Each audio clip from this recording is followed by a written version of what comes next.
అన్నీ ఉన్న ఆకు అణిగిమణిగి ఉంటుంది, ఏమీ లేని ఆకు ఎగిరెగిరి పడుతూ ఉంటుంది అనే సామెత ఉంది తెలుసా? ఈ సామెత తెలిసిన వారు ఉంటారు కానీ దీని అర్థం తెలిసిన వారు చాలా తక్కువ మందే ఉంటారు. దాని అర్థం ఒకసారి పరిశీలిస్తే అన్నీ వడ్డించిన ఇస్తరాకు ఎటూ వెళ్లకుండా అక్కడే ఉంటుంది, కానీ ఏమీ లేని ఆకు ఎగిరిపోతూ ఉంటుంది. సో ఇప్పుడు మనం ఓ రియల్ ఇన్స్పిరేషన్ పర్సన్ గురించి తెలుసుకోబోతున్నాం. వారెన్ బఫెట్ తెలుసా? తెలిసే ఉంటుంది. ప్రపంచంలోని ధనవంతుల్లో ఆయన ఒకరు.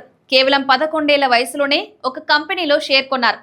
రోజుకి కోట్లాది రూపాయల ఆదాయం, కానీ నిరాడంబర జీవితం గడుపుతూ ఉంటారు. ఎప్పుడో కొన్న ఓ చిన్న ఇంట్లో నివాసం ఉండే ఈయనకి జీవితంలో బ్రతకడానికి ఏ కోరికలు లేవు. అంత సంపాదనున్నా సరే ఏమీ లేనట్టు భావిస్తుంటారు. ఒక విజయవంతమైన వ్యాపారవేత్తగానే కాకుండా దాతృత్వంలోనూ దిట్ట అని ఆయనను నిరూపించుకున్నారు. 11 ఏళ్ల వయసులో షేర్ కొన్నప్పటి నుంచి ప్రపంచ కుబేరుల జాబితాలోకి వచ్చేంత వరకు ప్రతి అడుగు చాలా మెలకువతో ముందు చూపుతో వేసిందే. మొట్టమొదటిసారి చాలా చిన్న వయసు 11 సంవత్సరాలప్పుడు ఆయన షేర్లు కొనడం మొదలుపెట్టాడు.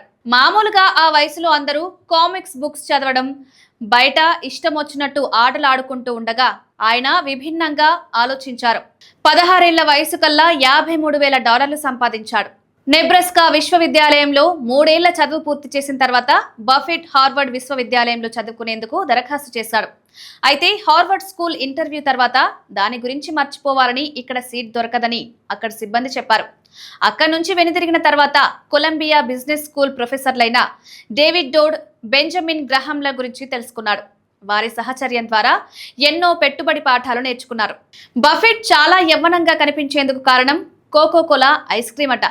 ఫార్చ్యూన్ ముఖాముఖిలో ఆయన చెప్పిన ఒక ఆసక్తికరమైన విషయం ఏంటంటే, ఒక రోజులో 2700 క్యాలరీలు తీసుకుంటే అందులో ఒక క్వార్టర్ కోకా కోలా ఉంటుందట. ప్రతిరోజు 12 ఔన్స్ల వారీగా 5 సార్లు డ్రింక్ తీసుకుంటారని చెప్పారు. పొటాటో స్టిక్లను బ్రేక్ఫాస్ట్ గా అప్పుడప్పుడు తీసుకునేందుకై ఆసక్తి చూపుతారట. బిలియనీర్ అనగానే పెద్ద భవంతుల్లో ఖరీదైన విల్లాల్లో ఉంటారు అనుకుంటారు. బఫెట్ విషయంలో అది నిజం కాదు. ఓ చిన్న హౌస్ లో 1958 నుంచి ఇప్పటికే నివసిస్తున్నారు. దాన్ని మొదట్లో $31,500 కొన్నారు. అందులో 5 బెడ్రూమ్లు మాత్రమే ఉన్నాయి. 1951లో బఫెట్ అతడి కాబోయే భార్యకు ప్రపోజ్ చేయగానే బఫెట్ మామ అతనితో మాట్లాడాలని చెప్పి పిలిపించుకున్నారట. అప్పుడు బఫెట్ అతడి భవిష్యత్ ప్రణాళికల గురించి వివరించి చెప్పారు. చివర్లో ఆయన మామ, నీ ప్రణాళికలు విఫలమవుతాయని చెప్పారు. నిజానికి ప్రతి దానిలో బఫెట్ విజయం సాధించుకుంటూ వెళ్లారు. బఫెట్ రోజు సంపాదన తెలిస్తే మీరు ఆశ్చర్యపోతారు. అంతకు ముందేడాదిలో $46 బిలియన్ ఉన్న బఫెట్ సంపద 2013 చివరికి $59 బిలియన్ చేరింది.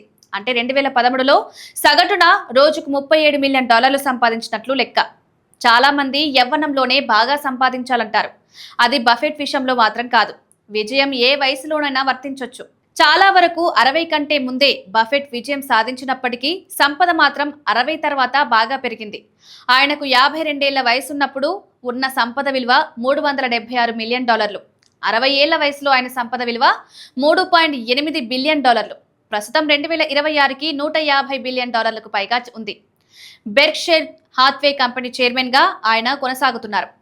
ఆయన చెప్పే సూత్రం ఒకటే: స్టాక్ మార్కెట్లో ఎంటర్ అయితే తొలి ఏడాది మీరు చాలా తక్కువ రేట్లున్న షేర్ కొనండి, వెంటనే లాభం కోసం కాకుండా కాస్త ఎదురు చూడండి అని చెప్తారు. వారెన్ బఫెట్ రోజులో 80% సమయం ఆయన చదివేందుకే కేటాయిస్తారు. రోజు ఉదయం లేవగానే పత్రిక చదవడంతో మొదలవుతుంది. ఇక ఇంటర్వ్యూలో మీ విజయానికి ముఖ్య కారణం ఏంటని అడగ్గా రోజులో కనీసం 500 పేజీలు చదువుతుంటారని చెప్పారు.